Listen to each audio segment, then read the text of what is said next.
Hello दोस्तों, welcome back to my YouTube channel.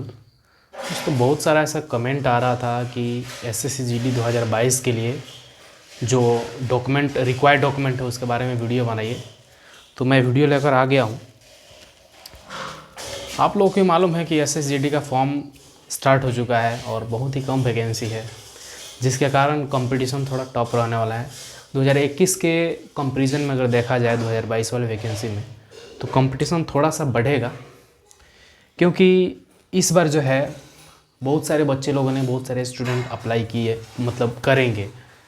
क्योंकि 2021 में जो था उस टाइम शायद जो आर्मी वगैरह का प्रोसेस था वो 4 साल का नहीं हुआ था, वो 15 से 20 साल का ही था। लेकिन इस बार क्या किया है गवर्नमेंट ने आर्मी को 4 साल के लिए कर दिया है, जिसके कारण आर्मी में बहुत कम बच्चे मतलब जा रहे हैं और ज़्यादा से ज़्यादा जो बच्चे एसएसजीडी का ही तैयारी कर रहे हैं, जिसके चलते इस बार फॉर्म भी ज़्यादा भरने वाला है, मतलब होने वाला है, और वैकेंसी बहुत कम है, जिसके कारण यह कंपटीशन थोड़ा टफ रहने वाला है। तो चलिए, आप लोग कमेंट के बदौलत मैं ये वीडियो बना रहा हूँ, और इस वीडियो में बताऊँगा कि एसएसजीडी के अंदर डॉक्यूमेंट वेरिफिकेशन के टाइम या फॉर्म अप्लाई करते टाइम कौन कौन सा डॉक्यूमेंट रिक्वायर्ड है। तो वीडियो को आप लोग पूरा देखिएगा, जिससे आपको समझ में आ जाए आपको कौन कौन सा डॉक्यूमेंट चाहिए रहता है। नहीं तो बहुत सारे स्टूडेंट जो थे वो डॉक्यूमेंट के बदौलत, मतलब डॉक्यूमेंट नहीं होने के कारण, वो एसएसजीडी 2021 में डीवी के समय उनको रिजेक्ट कर दिया गया, मतलब उनको हटा दिया गया। तो आप लोग ऐसी गलती मत कीजिए। चलिए, मैं आप लोगों को पूरा बता देता हूँ। आप उतना डॉक्यूमेंट पहले ही बनवा लीजिए। और क्रूशियल डेट के लिए बहुत सारे सेंटर पर इशू किया गया था, उनको नहीं माना गया था, जिसके कारण स्टूडेंट 2-3 दिन का ही टाइम दिया गया था, जिसके कारण स्टूडेंट नहीं बनवा पाए डॉक्यूमेंट। तो आप लोग बनवा लीजिए। चलिए, मैं बढ़ते हैं वीडियो पे आगे। आप लोग वीडियो पे नए हैं तो प्लीज़ चैनल को सब्सक्राइब और वीडियो को लाइक ज़रूर कीजिएगा, क्योंकि मेहनत लगता है भाई वीडियो बनाने में। देखिए, एसएसजीडी 2022 इसका जो है ऑनलाइन फॉर्म 27 अक्टूबर से स्टार्ट हो चुका है। और यहाँ पे जो है रिक्वायर्ड डॉक्यूमेंट के लिए सबसे पहले आपको बनवाना है कास्ट सर्टिफिकेट। जो कास्ट सर्टिफिकेट होगा वो हमारा सेंटर का होना चाहिए। तो सेंटर का कास्ट सर्टिफिकेट आप डीएम लेवल तक लगभग बनवा लीजिए। इसमें देखिए, ओबीसी, एससी, एसटी 3 लोग, जैसे आप लोग ओबीसी से हैं तो ओबीसी कास्ट सर्टिफिकेट अपना बनवा लीजिए, एससी एसटी हैं तो एससी एसटी कास्ट सर्टिफिकेट आप बनवा लीजिए।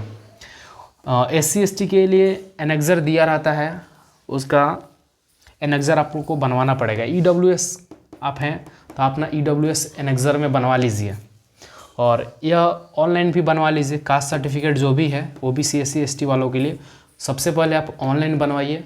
ऑनलाइन बनवाने के बाद दूसरा जो डॉक्यूमेंट हो एनेक्जर सर्टिफिकेट, आपको नोटिफिकेशन में एनेक्जर दिया रहेगा, annexure 5, annexure 6, annexure 7।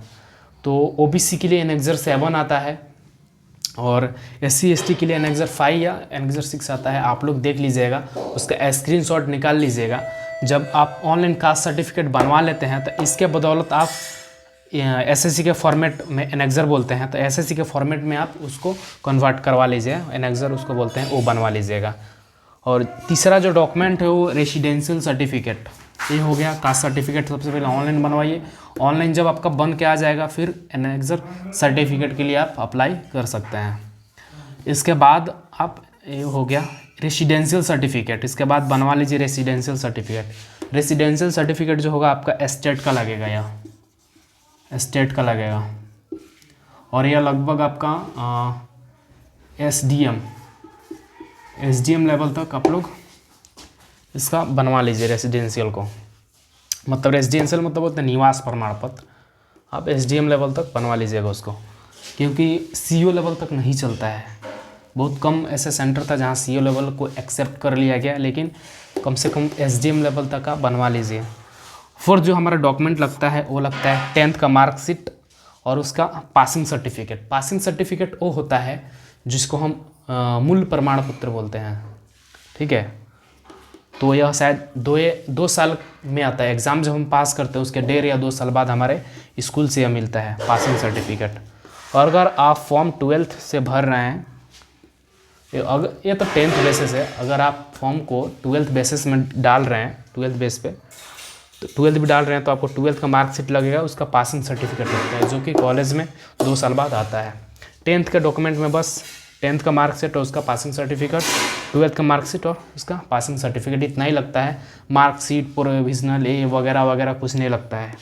Admit card कुछ नहीं लगता है। उसके बाद अगला डॉक्यूमेंट हमारा आधार कार्ड लगता है केवल, पैन कार्ड नहीं लगता। डॉक्यूमेंट वेरिफिकेशन में आधार कार्ड लगता है, पैन कार्ड वगैरह नहीं लगता। और फ़ोटोज़ आपका डॉक्यूमेंट वेरिफिकेशन के टाइम 2 ही फ़ोटो लगता है, ज़्यादा फ़ोटो नहीं लगता। 7वां जो हमारा डॉक्यूमेंट है, एडमिट कार्ड का जेरॉक्स लगता है। मतलब जो आपका डीवी के टाइम एडमिट कार्ड आएगा उसका जेरॉक्स आप इसके साथ में ले जाइए। बस इतना ही डॉक्यूमेंट आप रेडी करवा लीजिए, इतना ही डॉक्यूमेंट लगता है। अगर कोई बताता है ये लगता है वो लगता है वो लगता है, आपको भ्रमित कर रहा है, इससे एक्स्ट्रा डॉक्यूमेंट कुछ नहीं लगता है। यूआर से है तो केवल आप ये बनवा लीजिए, रेसिडेंशियल सर्टिफिकेट बनवा लीजिए। अगर आपका ईडब्ल्यूएस है तो आप ईडब्ल्यूएस में आते हैं तो आप ईडब्ल्यूएस सर्टिफिकेट बनवा लीजिए, वो आपको लगता है। तो देख लीजिए, इतना रेडी करवा लीजिए, इतना ही लगता है। और हाँ, जब आप एग्ज़ाम देने के लिए जाइएगा सेंटर पर तो आपके पास कोई एक आईडी प्रूफ होना चाहिए और एक फ़ोटो लगता है। आईडी प्रूफ में आप ड्राइविंग लाइसेंस, आधार कार्ड या पैन कार्ड कुछ भी एक अपने साथ लेकर जा सकते हैं। मैंने खुद एग्ज़ाम दिया है, मुझे क्या क्या हुआ है प्रोसेस वो मैं आप लोगों को बता रहा हूँ, आपसे शेयर कर रहा हूँ। तो इतना डॉक्यूमेंट कम से कम आप लोग रेडी करवा लीजिए। और एक बात, क्रूशियल डेट को लेकर बहुत सारा मतलब लोगों का कमेंट था, आप लोग बार बार पूछ रहे थे ग्रुप पे, जो अपना ग्रुप है उस पर, ये डॉक्यूमेंट अभी बनवाना चाहिए या बाद में बनवाना चाहिए, बाद का चलेगा कि नहीं चलेगा। तो मैं आप लोगों को क्लियर कर देता हूँ। एसएससी मांगता है उसके अकॉर्डिंग टू रूल, यानी रूल के अनुसार वह नोटिफिकेशन का जो लास्ट डेट होता है उसके अंदर का ही मांगता है, उसके पहले का मांगता है।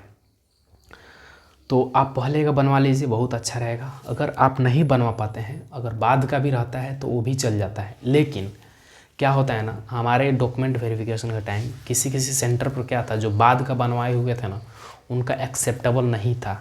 उनको फिर से बाद का बनवाए थे तो बहुत मतलब उनको ये किया गया कि आप बाद में क्यों बनवाए हैं, ऐसा वैसा बहुत। तो आप लोग लगभग ऐसा कीजिए कि अभी आपका फॉर्म स्टार्ट हो गया है तो आप 30 नवंबर तक फॉर्म मतलब भरा जाएगा, उससे पहले ही आप लोग बनवा लीजिए।